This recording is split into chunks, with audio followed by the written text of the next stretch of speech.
n'ayez pas peur. Ne craignez rien. Cet évangile coïncide bien avec la marche des fiertés qui a eu lieu ce matin. C'est-à-dire, soyez sans crainte de vous affirmer, d'être jugés, parce que Dieu vous aime tous. Ce récit de l'évangile de Matthieu est très particulier, parce que non seulement il nous parle de la règle, le respect entre le disciple et le maître, entre l'élève et le maître.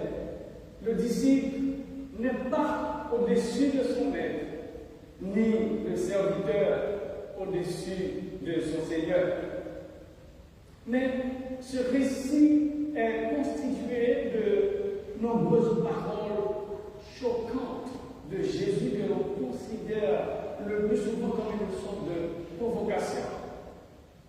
Quand on voit ou l'on entend ces phrases, c'est tout à fait le contraire de ce que l'on attendait de Jésus, le prince par excellence de la paix. Et que, oui, Ésaïe 9, 6 dit qu'il est le prince de la paix. Éphésiens 2, 14, il est même notre Père. Luc 7, 50, la paix soit avec vous. Oui, c'est ce même Jésus. Voilà tout le sens de notre incompréhension quand on lit ce récit, mais dans un sens littéral. On peut se demander, est-ce qu'il s'agit de Jésus compte tenu de ces propos qui peuvent prêter à confusion? En effet, je pense que Jésus, dans sa nature de grand maître, par excellence, n'aime pas donner des recettes magiques, c'est-à-dire des réponses toutes faites.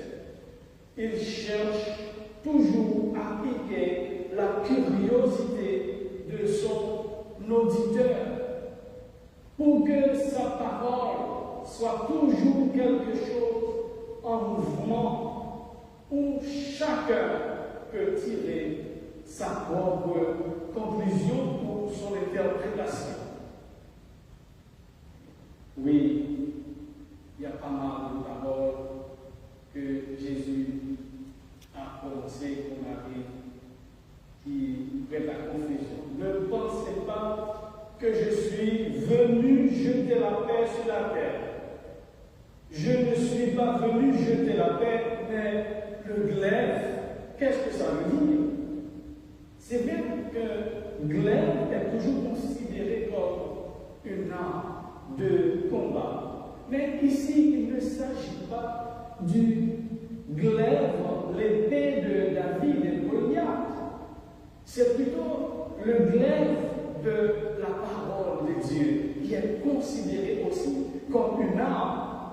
Et selon une expression dans la culture juive de l'époque, c'est une force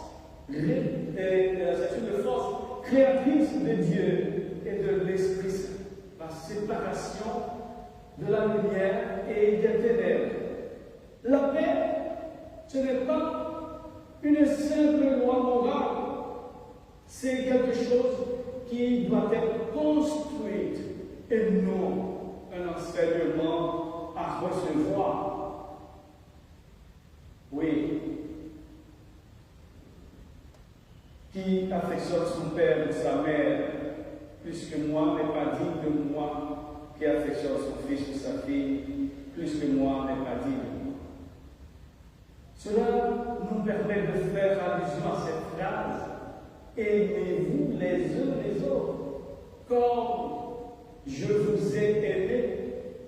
L'affection, l'amour que nous avons pour nos proches, nous devons le puiser en Dieu qui est la source de cet amour, car c'est de là seul que l'on peut tirer un amour de qualité, un amour fort, un amour durable.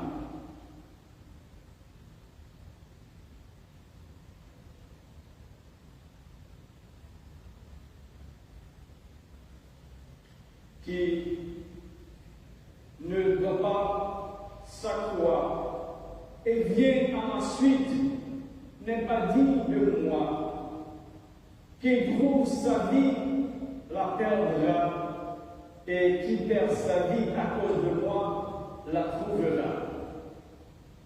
On trouve un Jésus exigeant qui demande du 50-50, 50-50.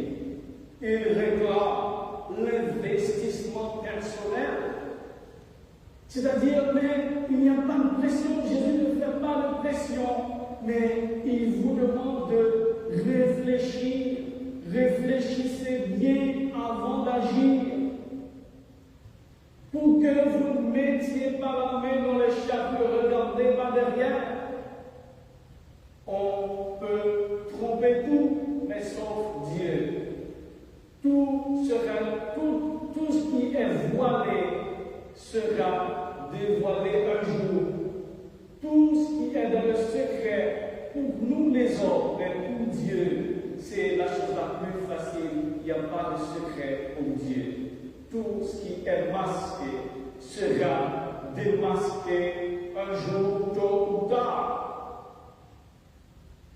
Qui aime son père ou sa mère plus que moi n'est pas digne de moi, c'est-à-dire, si on prenait le texte dans le sens littéral, ce serait tout le contraire de la paix. Jésus nous demande d'apprendre à faire la part des choses. Ne vous prenez jamais pour Dieu. Notre amour a une certaine limite. Le mot aimer ici ne désigne pas l'amour pour Dieu pour le prochain. Et chez Matthieu, il a un sens, une autre connotation, pour dans cette parole, en Luc 24-26, a donné encore une forme plus dure, montre que les liens familiaux, certes légitimes, mais peuvent devenir des obstacles sur le chemin de ceux qui veulent suivre Jésus. Oui, chers amis dans le Seigneur, Jésus nous demande, nous dit de ne pas avoir peur, n'ayez pas peur. Allez prêcher la bonne nouvelle. N'ayez pas peur des autres. N'ayez pas peur de ceux qui vous critiquent. La critique est aisée, mais là, est difficile. Et Dieu nous demande, chers amis dans le Seigneur, enfin, Dieu vous dit de quoi avez-vous peur? De la vie matérielle ou de la vie éternelle? N'ayez pas peur si vous me suivez, parce que personne ne peut vous arracher de la vie éternelle. Romains 8, verset 31. Si Dieu est pour vous, qui sera contre vous? Dieu le Père compte même vos cheveux. N'ayez pas peur, soyez secrets, qu'il en soit ainsi pour vous pendant tout le temps.